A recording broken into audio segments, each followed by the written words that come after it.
Hello and welcome. Today we're going to talk about special segments inside and outside of circle. It's going to look similar to the previous lesson, but the difference is the previous lesson we talk about the angle that are formed by two chords or two secants.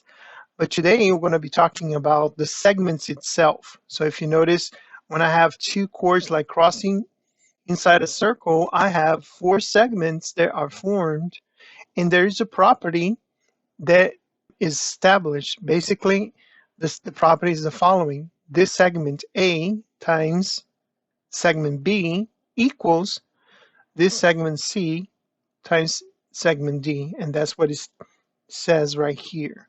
Okay, so anytime you see two chords or sequence inside a circle, you know that these segments that are formed have this relationship. So let's apply this to these problems. So right here, I have these two chords that are crossing each other, so I can establish that 2 times x equals 3 times 6.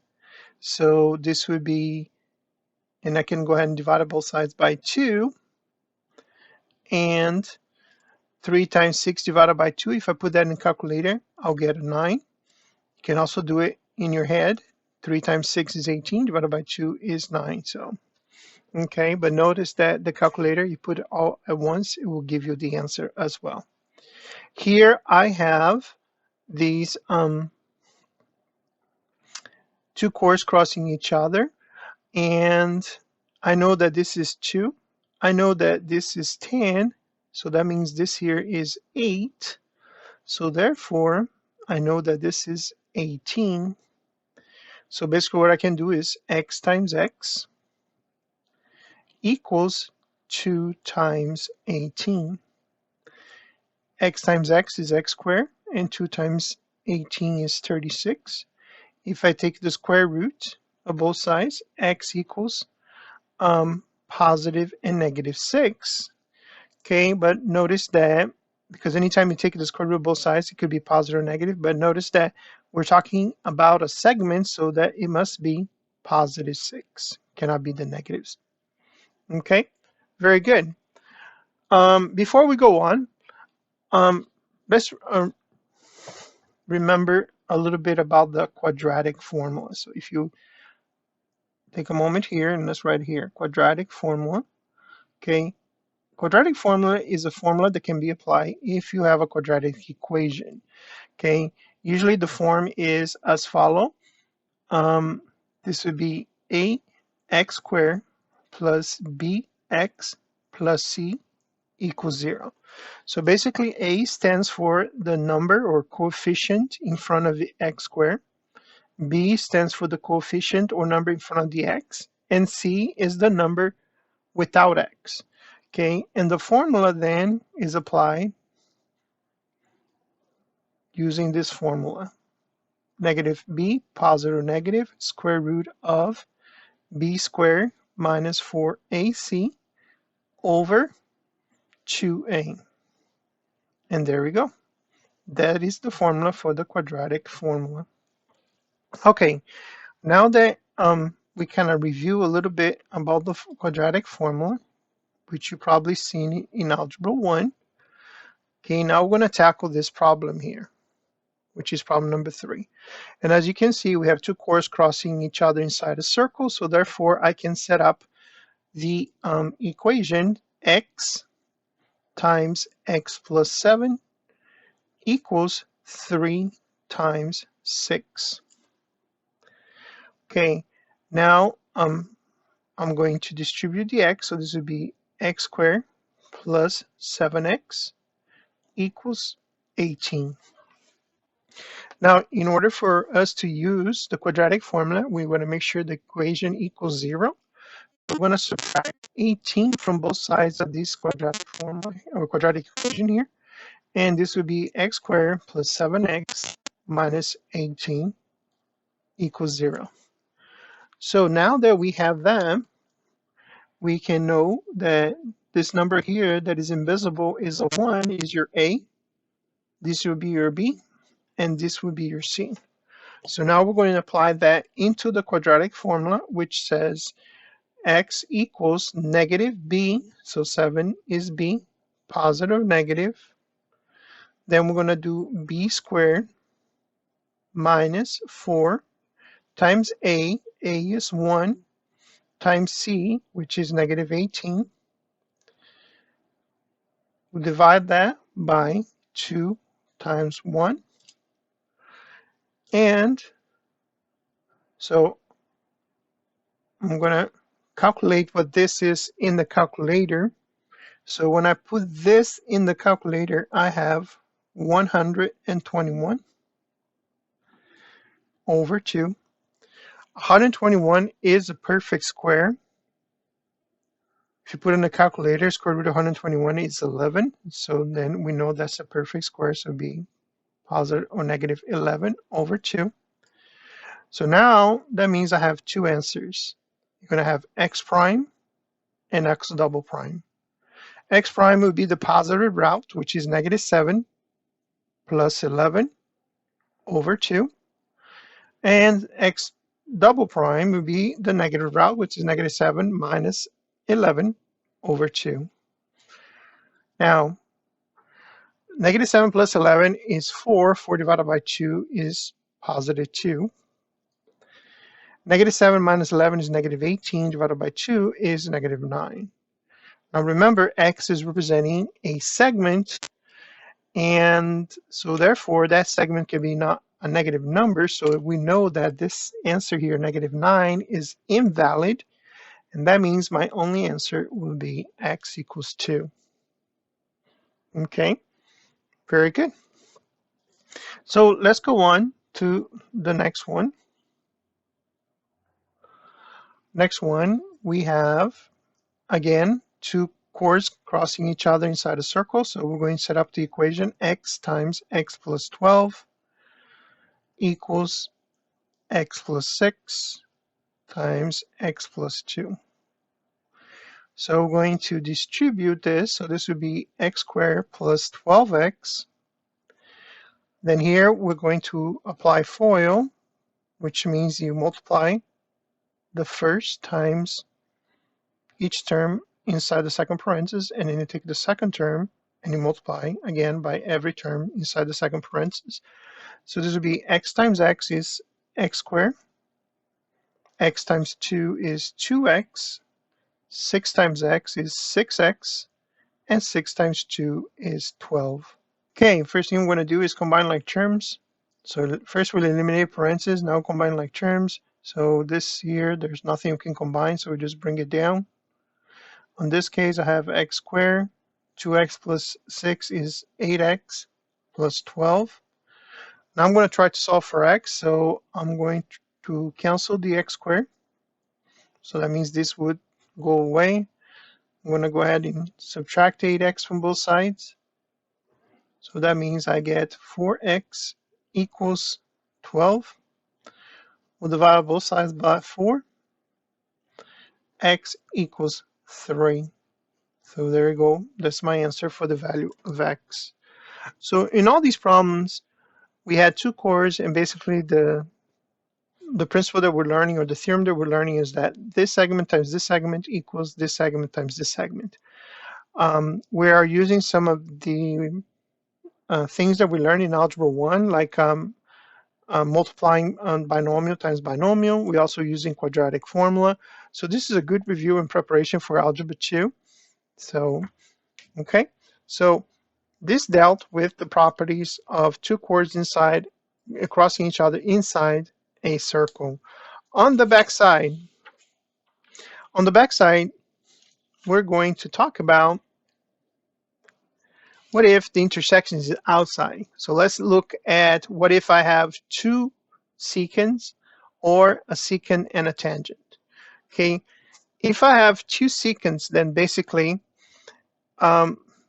this big segment, the AC, times the segment outside AB equals the other big segment times the little segment outside. So if you notice, AC times AB equals AE times AD.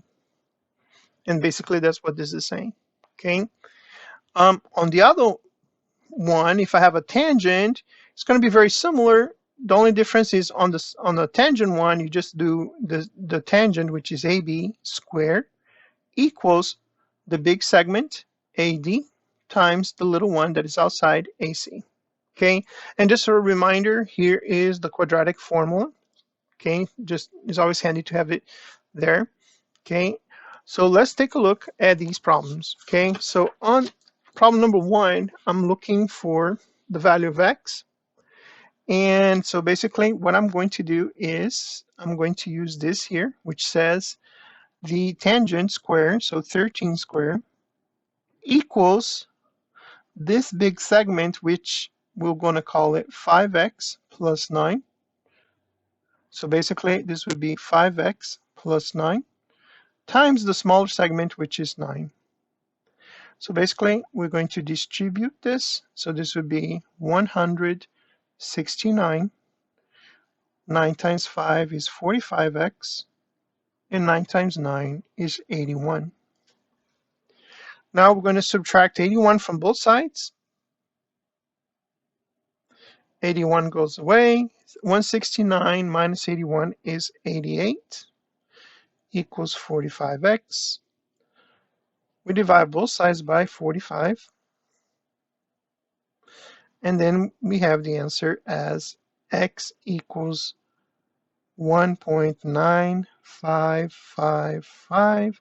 And the problem told us to round to the nearest tenth. So that means our answer will be 2.0. Very well. Let's go on to the next problem. Next problem, we have 2 secants. Okay, so basically we're going to use the other relationship here that says this times the big one. So we're going to do 6 times the big one outside. So the big one outside here is going to be 4x plus 6. And also this big one right here will be x plus, if we do 3 plus 6 is plus 9. Okay, so on the top one right there, we're going to have 6 times 4x plus, whoops, forgot the x. So 4x plus 6 equals this, which is 6 times the big one, which is x plus 9. I'm going to go ahead and multiply. So this would be 24x plus 36. This would be 6x plus 54. I'm going to go ahead and subtract 6x from both sides and subtract 36 from both sides. 36 goes away, 6x goes away. 24 minus 6 is 18x. And 54 minus 36 is 18 as well. So we divide both sides by 18. X will be equal to 1. So that's our answer for this problem. Very good. Let's go on to the next problem.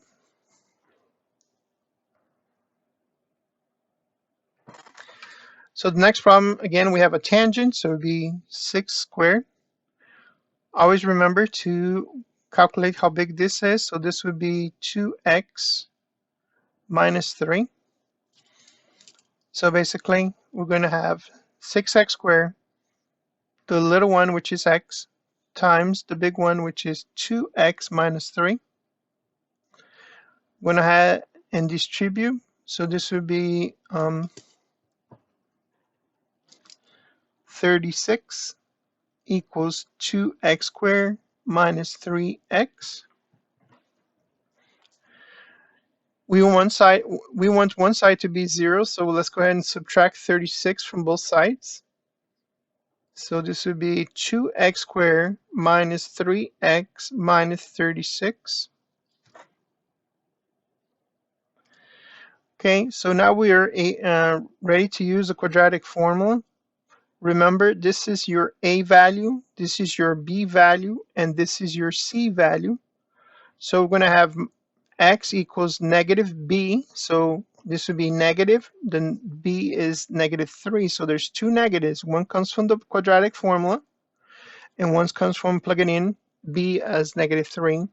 Then we're going to have -3 squared minus 4 times a, which is 2, times c, which is -36, all over 2 times a, and a is 2.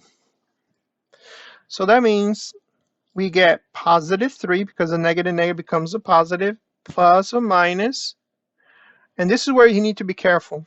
-3 squared inside the parenthesis becomes a 9. Okay, so be careful when you put in the calculator. Make sure that you put in the parentheses, because that -3, if you don't put the parentheses, will give you the wrong answer. Okay, so the right answer is 297. So if you plug it in correctly, you should have square root of 297 divided by 4. If you do the square root of 297, you notice that you're not going to get a perfect square.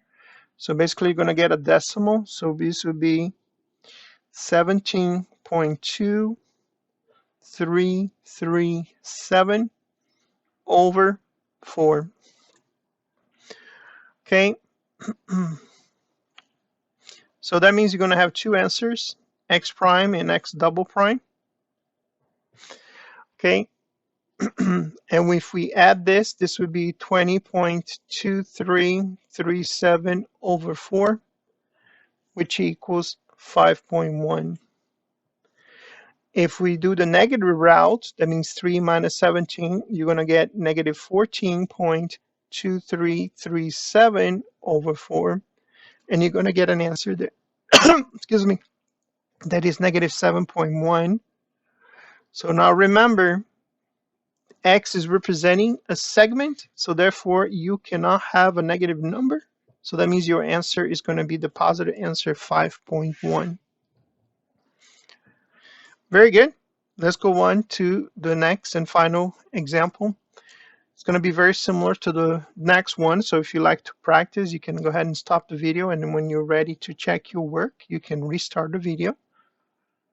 So welcome back. You should have tried this problem. So let's see if you got the right answer. So first thing I would do is combine these two. So I know that this is x plus x is 2x plus 4. And this is 10. So this would be 10 squared equals the little one, which is x, times the big segment, which is 2x plus 4.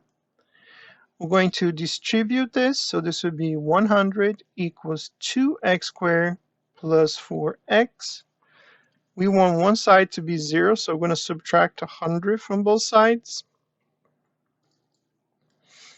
So this would be 0 equals 2x squared plus 4x minus 100. Now remember, this is your A, this is your B, and this is your C. Now you can plug it into the quadratic formula, which is negative B, which is 4, positive negative, square root 4 squared, or B squared, minus 4 times A, which is 2, times C, which is -100. Be careful with your signs. Don't forget about them, because a negative becomes a positive, and on the bottom be 2 times A, which is 2 times 2. So that means this becomes -4, positive negative. If you put this in the calculator, I get 816 over 4. So that means this would be -4, positive negative, 28.5657 over 4. So that means I'm going to have x prime and x double prime. So if I subtract, this would be, if I add, this would be 24.5657 over 4. And if I subtract, this would be -32.5657. Okay, over 4. Okay, if you notice, this is going to be a negative answer, so I don't need to bother dividing. I can go ahead and say that I'm going to cancel this answer. On this one, I'm going to get a positive answer, so this would be 6.1. So this is my valid answer. Okay, so basically this concludes the examples for this lesson. In this lesson, we talk about segments and the properties of they have when you have these segments inside a circle.